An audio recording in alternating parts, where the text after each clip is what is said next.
बिना प्याज रसुण तैयारी जदि आपण माने घरे किछि नुआ और भोजी परिका स्वादिष्ट बनेबे भाबुचंती तेबे आपण माने आज रे वीडियो को देखिकरी सुनिश्चित भाबरे निज घरे थरे खंडे ट्राई करंतु जहा को मु एकदम सहज उपाय रे बनै की देखैछि ता संगे आकु मु बिना दही बिना मगज बिना पोस्त बिना नडिया बिना आलू रे तैयारी करछि त केमिति कोन आज रा रेसिपीटा मु तैयारी करछि ता पईका आपण माने वीडियो को संपूर्ण देखंतु जदि आपण मान को आज रे छोटा रेसिपीटा भल लागला वीडियो को लाइक निज फैमिली फ्रेंड मानक सहित नियति भाबरे शेयर करंतु कमेंट सेक्शन में निजरा फीडबैक शेयर करंतु और चैनल ले नुआ करिथिले चैनल को सब्सक्राइब कर दंतु ता संगे नुआ वीडियो नोटिफिकेशन पाया पईका ऑल द बेल बटन को सिलेक्ट करंतु आ ए वीडियो फेसबुक इंस्टाग्राम पेज देखथिले पेज को फॉलो करे को जमारू भूलंतुनी ता आगुरु मो अमिता आज नुआ वीडियो रे आपण समस्त को बहुत बहुत स्वागत जणाउची वीडियो भल लागले लाइक करे को भूलिबेनी चैनल ले नुआ थले सब्सक्राइब नियति भाबरे कर देबे। दर्शक बंधु आज वीडियोटा आरंभ करबा आगुरु आपण समस्त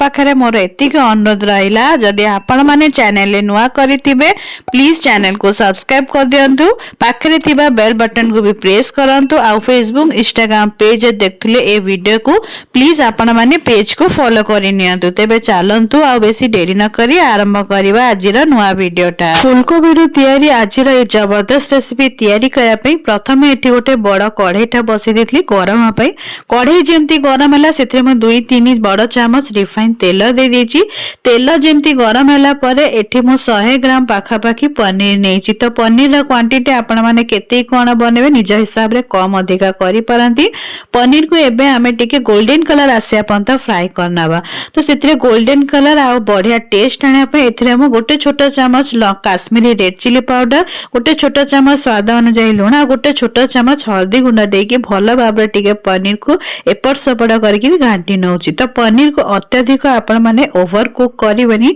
नहले सेटा आगु को जाईकी हार्ड हे जिवो तो पनीर जेमती टिके हल्का हल्का कलर हे आसला एठी मु गोटे बाउल पाखा पाखी ग्रीन मटर छुई दे देची माने कहिया गले आइका तो फ्रेश मटर छुई मार्केट रे मिलुची जदी आपण मानक पाखे फ्रोजन थिबो सेटा आपण माने लास्ट रे ही ऐड करिवे तो पनीर और मटर छुई को एबे हमें टिके हल्का गोल्डन कलर आसे पंत भाजी नबा तो एठी देखंतु भाजी हे गानी मटर और पनीर तो एबे ताकू म गोटे बाउल रे ट्रांसफर कर दोची आ सेही कढ़ई रे मु 2-3 बड़ चामच तेल दे दोची तेल गरम हवा भितर एठी देखंतु किछि खड़ा मसला नेछि जोथरे मु गोटे बड़ खंड दालचीनी गोटे बड़ खंड अलैच आ 2-3टा लवंग 2-3टा गोलमरीच आ गोटे छोटा गुजराती आ एठी देखंतु गोटे इंच मु अदा नै रेछि तो आज रेसिपी को मु किछि अलगा और नुआ टाइप रो तयारी करछि माने 2-2टा रेसिपी रा स्वाद आपण माने गोटे रेसिपी रे तयारी करिवे तो आगु को वीडियो देखिले ही आपण माने निजे ही जानि परिबे वीडियो को संपूर्ण देखिया पे आपण समस्त को अनुरोध रहला एबे मु 2टी मीडियम साइज टमाटर को काटी किरी सेथिरे ऐड कर देछि आ ता संगे एठी देखंतु 8-9टा काजू आ 2टी आलमंड तो एठी आपण माने काजू को जदी पसंद करनथिबे आपण माने स्किप करि परिबे ता जगह रे आपण माने पोस्त नडिया बा मगज भी नै पारंदी तो 2टी बड़ लंका नेछि सुखिला लंका एटा राग कम थाए किंतु बहुत बढ़िया गोटे कलर आम थाए सब जिंस को आमे टिके एबे लो फ्लेम रे भाजी नबा जेपंत कि टमाटर रे गोटे सॉफ्टनेस न आछि तो अधिक आपण माने आको फ्राई करबेनी जेपंत टमाटर सॉफ्ट न हेछि सेपंत ही हमको याको भाजी नबार अछि तो एटी देखंतु टमाटर रे गोटे सॉफ्टनेस आसी गला ताको एबे मु प्लेट रे काढी दोछि ठंडा पे याको आमे एबे साइड रे रखिबा तापर आमे नेक्स्ट प्रोसेस जिबा नेक्स्ट देखंतु मु कढ़ई रे 2-3 बड़ चामच रिफाइन तेल देछि तेल जेमती गरम हे गला गैस रा फ्लेम को लो टू मीडियम करिकरी मीडियम साइज फूलकोबी को एमती पाखुडा करके काटी नेथिले तो फूलकोबी आ पनीर रा क्वांटिटी आपण माने निज फैमिली मेंबर अकॉर्डिंग कम अधिका करि परंती केति की कोन बनेबार अछि फूलकोबी रे बढ़िया से गोल्डन कलर जेमती आसी गला फूलकोबी भीतरटा फिका फिका न लागो बेली ता टेस्टटा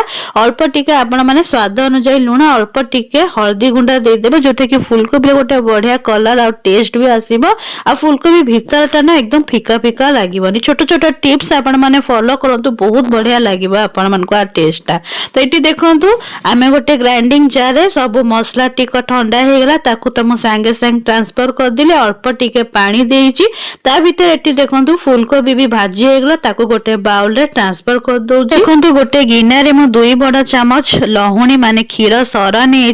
कहीं एटी मु अमूल फ्रेश क्रीम व्यवहार करनी घरुआ सामग्री आज रेसिपीटा आपण मान संगे शेयर करुच्ची संगे देखो दुईटी छोट गुजराती नहीं एबे सबू जिस को आम अल्प टिके पानी माने 2-3 चामच देकरी पानी देकरी ताको बढ़िया से गोटे पेस्ट तैयारी करदेबा। तो तेल एठी जेमती गरम हो गला गोटे छोट चामच जीरा देली जीरा जरिला परे मसला देला बेले छिटा न पड़िया बेली मु एठी अल्प टिके हळदी गुंडा दे देतली आउ जेमती हळदी गुंडा आपण माने देबे गैस रो फ्लेम को लो करि साइला परे बाटी के रखिथिबा मसाला पेस्ट को ऐड कर देबे काई कि छिटा पड़िबो आपण माने सेति पई केयरफुली ए स्टेप टा ऐड करंतु। तो एबे देखंतु मसला देला परे मु एठी 2-3 टा तेजपत्ता दोची मु आगुरु दबा को भूली जायतली सेत पई पछरे ऐड करजी मसला शीघ्र कसिया पे मसला रु तेल अलग जल्दी हवा पईका मु स्वाद अनुसार लूण दोची आपण माने स्वाद अनुसार लूण देबे काहे ना फूलकोबी भाजिला बेले आमे लूण देतलु सेत पई आपण माने ध्यान पूर्वक देबे।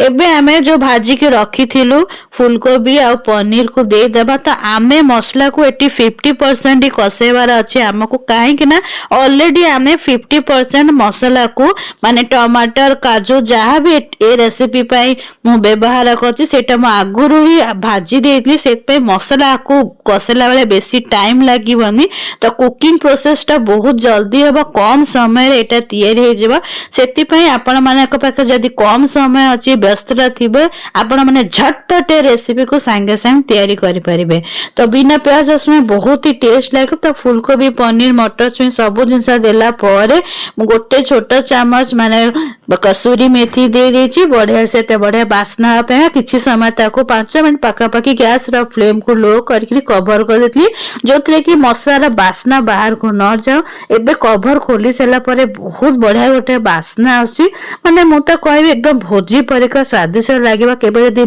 ट्राई करि नांती आज रो वीडियो देखि के आपण माने रेसिपी को निहात भाबे ट्राई करंतु।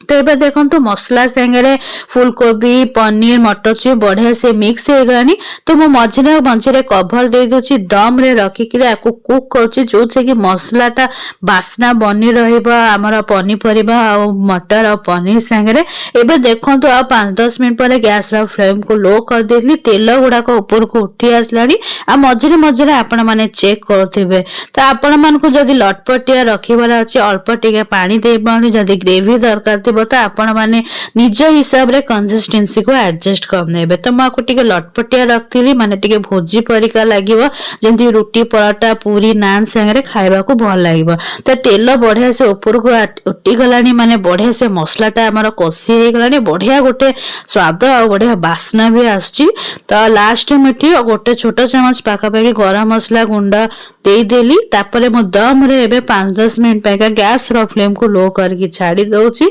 एबे देखंतु यार लुक्स ता कितने टेम्पटिंग देखा जाउची। लास्ट किछि फ्रेश धनिया पत्र म काटी के दे दोची गोटे बढ़िया बास्ना पैका आ हम रेसिपी को भी धनिया पत्र कंप्लीट करथे। तो जदी केबे ट्राई करनंती आपण माने थरे खंडे मो उपारे रेसिपी को निहाती भाबे ट्राई करंतु। दुई दुईटा रेसिपी रो स्वाद आपण माने पाइबे जदी केबे ट्राई करनंती ट्राई कला परे आपण मन को रेसिपीटा केमती लागला कमेंट सेक्शन रे निजर फीडबैक शेयर करे को जमारो भूलिबेनी। आ जदी चैनल नुआ करे थिबे तो चैनल को एबे ही सब्सक्राइब कर दियंतु ता संगे नुआ वीडियो नोटिफिकेशन पाया पेगा बेल बटन को प्रेस करंतु। फेसबुक इंस्टाग्राम पेज देखुले पेज को फॉलो करे को जमारो भूलंतुनी। आ आपण माने ए वीडियो केउ केउ जगह रो देखुचंदी सेटा भी मते कमेंट माध्यम रे जणांतु। तो ए रेसिपी मु बिना प्याज रसुन तयारी करछि जे कोनोसी भी ओसा पर्वणी दिन आपण माने तयारी करि परबे। घर को जदी गेस्ट आछंती आपण माने कोन बनेबे भाबुचंदी नियत भाबे ट्राई करंतु। आज पय मैं एटी विदाय नछि नेक्स्ट वीडियो रे पुणी तो देखाबो रहिली। नमस्कार।